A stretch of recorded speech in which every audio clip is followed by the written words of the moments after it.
Sing 2. Ladies and gentlemen, if I could sing to you guys how good this movie was, I could do it. But I don't sing though. I mean, I can sing a little bit. Like I be singing in the shower and stuff. I sing in church too, but I don't go to church anymore. But I still believe in God though, but I don't. Church is not. But this movie, if I could sing, can I sing? I'm not finna even try it, bro. This movie, if I could sing and tell you guys how good this movie is, I would do it. I would do it. I would do it.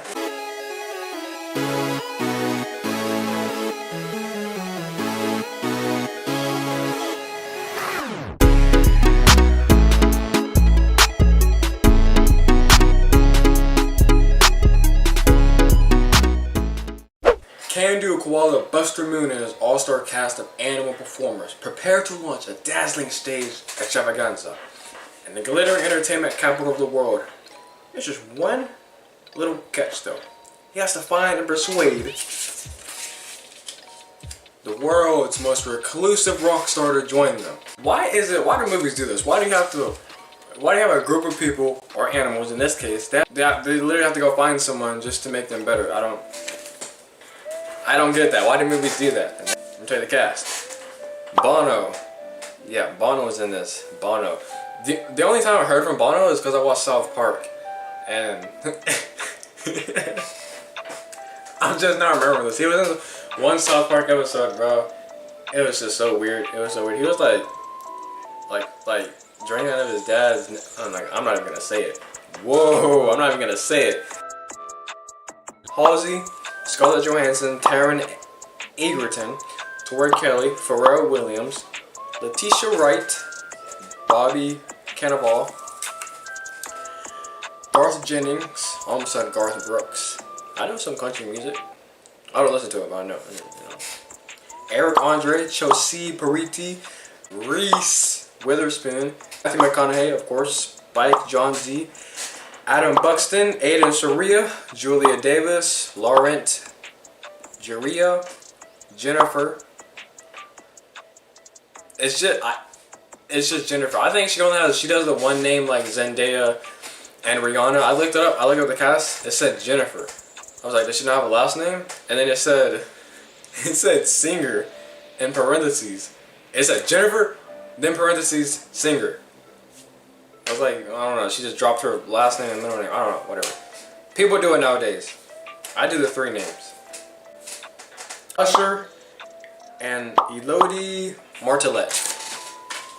Here's the main point of this movie. The main thing I took away from watching this movie. Buster Moon and his group, they go out in the bigger world to perform something much bigger, a much bigger show to perform it, or do what they do the theatrical show. And they face against like a critic, or whoever the freak she is. She's like some gazelle or something. I don't remember what kind of animal she is. She's probably some lame ass, whack ass animal that nobody cares. Probably at the bottom of the food chain, bro. But like she's a critic. So the entire time she's judging them, and then whenever she starts talking to them, she just, I don't know. I don't think she blatantly says it, but I'm pretty sure she does. But she does actually. She just blatantly says, "You're not good enough, and you never will be." She didn't say you never will be, but she just said you're not good enough. You'll never be good enough. You'll never be good enough for the bigger ocean, basically, the bigger pond. You'll never be big enough. You'll never be good enough. You'll never be good enough. You ain't you ain't. That's what she said, pretty much. And as I watched that, I'm like, did you not see the first movie? Were you not in it? I'm pretty sure she was in the first one. The freaking show was sold out. And in the second one too, the entire show was sold out. Millions of fans in the freaking seats. Tickets sold out. Fans booming. Music's booming. People singing. Crowds lit. Everybody going crazy. And she's talking about something. She gets up, walks out.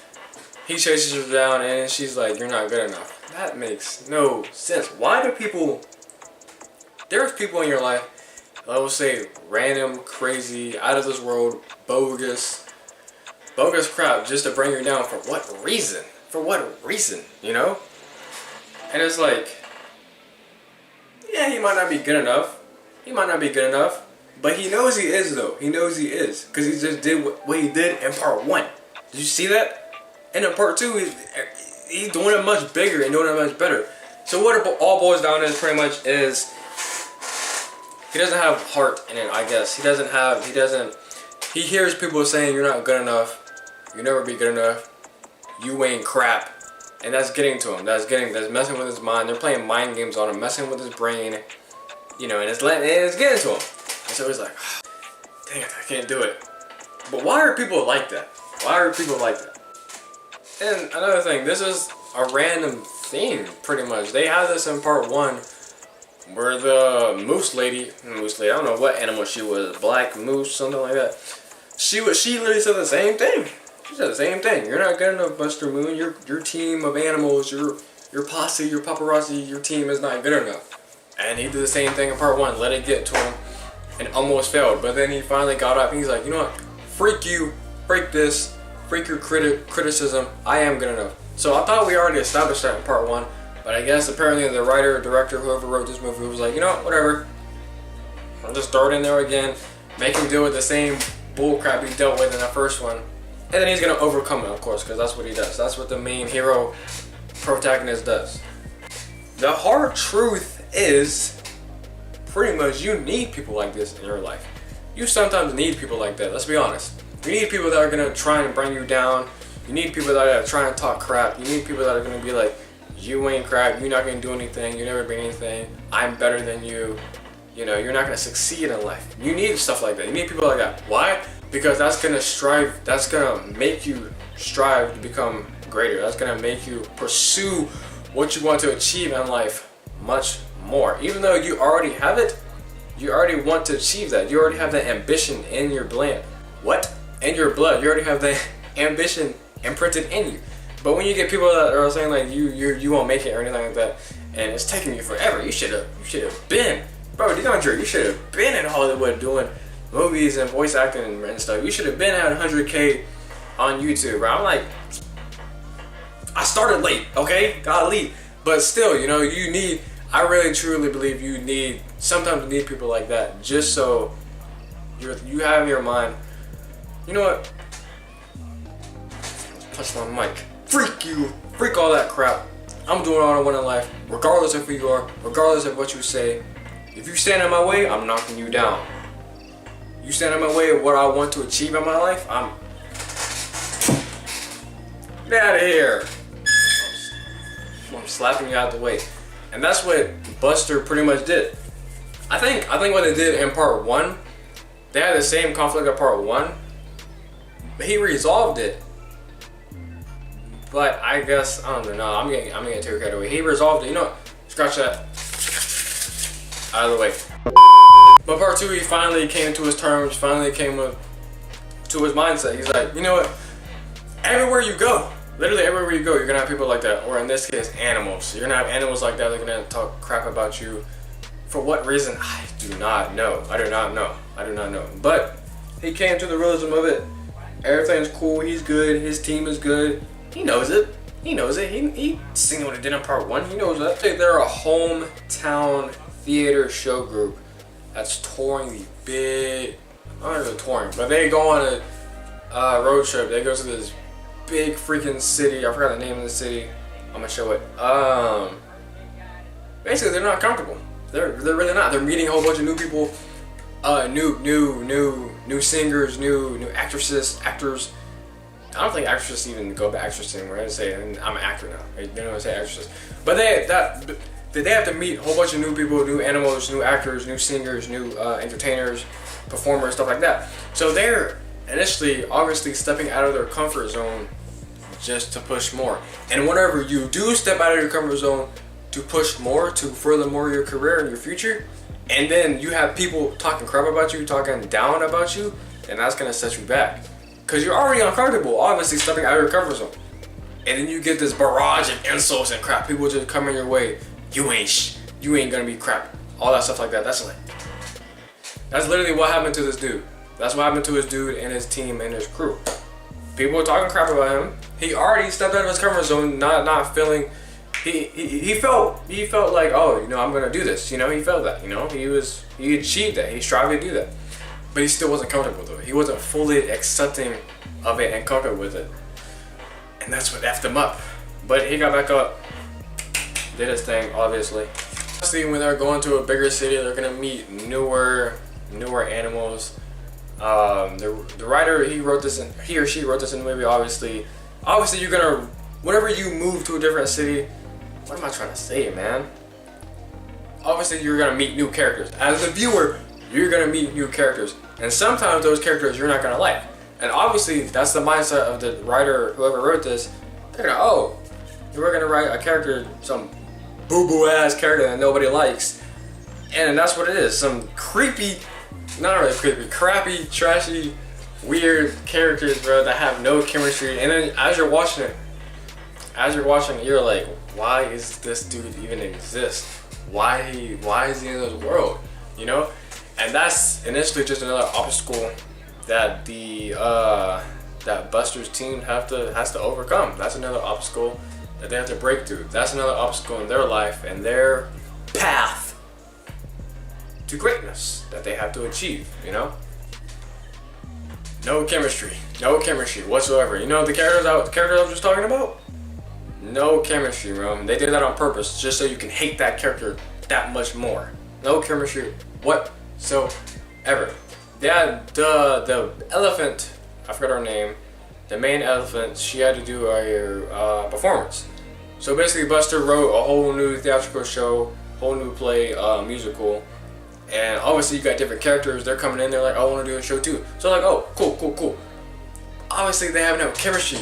She works with this, like, I think it's Bono. I don't know who plays this dude. He's like some goat or something. But obviously this dude has no chemistry with the girl. He's so self-centered, so freaking naive. But yeah, they do it on purpose just so you can hate that character. But no chemistry, bro. No chemistry. That's what sucks about acting. You gotta act with somebody and you know you have no chemistry with them, but you have to make it work. And people see that crap. As a viewer, people see that crap. They're like, oh, Amber Heard and Jason Momoa have no chemistry because Amber Heard sucks trash. I could see that. Obviously, everybody can see that. But you know, it is what it is. The visuals, the characters, the singing. What the? Well, you did say dress to impress. Wake up! Run, rush, and put a little makeup! I'm just to fade away the shake up! Why'd you leave the keys up on the table? Your destination is on the right. On the right, okay. Nothing holding me back. I knew you were a weirdo. The stuff it's trying to teach you about people trying to bring you down, people talking crap about you. All that stuff is just like a mix of emotions, dude. It's just crazy. It's a whole bag of different stuff that you can add to your arsenal that you can like learn from. The visuals are fantastic. The singing is obviously great. The characters. If you watch part one, you've seen the characters. They're very likable. And they add a couple new characters, dude. They have like a lynx cat. They look really cool with their pointy ass ears. They have a lynx cat. She cool. They have a wolf. I almost said wolf girl. They have a wolf. They have a wolf girl. She plays. Who plays as her? Halsey. Halsey plays as her. She's trash. I don't like her. I mean, I liked her, but obviously those characters that in the beginning you don't like, and then like towards the end you're like, oh, she was just being persuaded by her father or some crap like that. But she cool. All that stuff you can learn about this in this movie, man. This movie is just freaking whoa. And as they're going through this, you're thinking about all that stuff. You really are. You're like, why are these people doing this? Animals. Why are these animals talking crap? Why are they doing this? How is he gonna get over it? And then they gotta find this new character, this lion. They gotta go find him for some reason. It's in the movie, whatever. Like, I'm gonna let it be. Let it slide. They're gonna find him. How are they gonna find him? You know, and what part does he play in the movie? In the team? How is he gonna make them better? And throughout the entire movie, there's character development. I think there's character development because you seen in part one, Buster had that same problem with not truly believing in himself. That's the main point. I think that's the main point of this movie. I truly do. So I like doing it. I do like doing it. I like talking about it, thinking about it. Part 1, he truly did not believe in himself, and that carried on in part 2. You know what's great about hitting rock bottom? There's only one way left to go, and that's up. That carried on, and then we get people trying to diss him and stuff like that. That just kept bringing him down and bringing him down and bringing him down. And like, he's a small creature too. He's a small animal. He's a koala bear. And you got these big freaking creatures, other creatures looking down, physically and mentally looking down on him, saying you ain't gonna be crap, never will be. And like, he's doing it to his whole team too. So they gotta write. He writes a new freaking dashboard show, and he writes them new scenes. They gotta learn new stuff. They have to learn new stuff, and they're stepping out of their comfort zone to do something bigger, to expand their careers, to expand their knowledge of what they want to do in life, you know. And they're stepping out of their comfort zone, and they have to go through a learning transition in their life too. The iguana's name in the movie, Miss Crawley. Miss Crawley is such a cute character, dude. She's so cool. She's has to be one of my favorite characters. I like her, Johnny, and the Lynx. The Lynx I was talking about, she was cool. She was really cool. That's what makes this movie so good.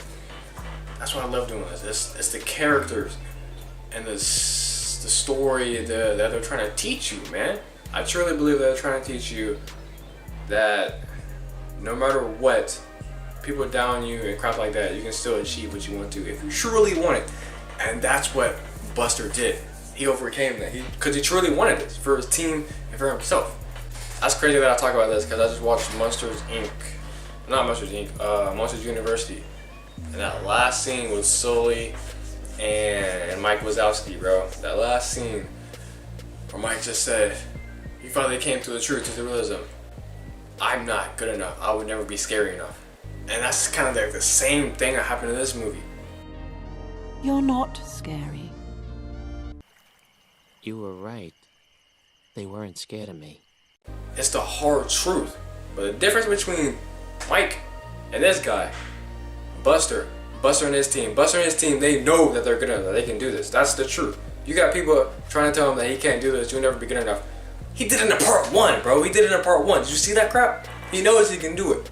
But the difference between him and Mike Wazowski in Monsters University, he knows, deep down, he knows that he'll never be scary enough. His physique, his character, he won't be scared enough. That's the hard truth between. I'm not trying to like differentiate. I don't know why I brought that up between these two movies, but I'm just trying to like give some similarity and what I'm trying to say. It's the hard truth. That's what this movie is about. The hard truth. Overcoming the hard truth and accepting the hard truth. I'm gonna end it there. If you guys enjoyed this movie commentary review, I don't even know what to call it anymore. Please leave a like, comment, share, subscribe. If you have not watched the movie, I encourage you to watch the movie. Love y'all, stand very humble. Peace.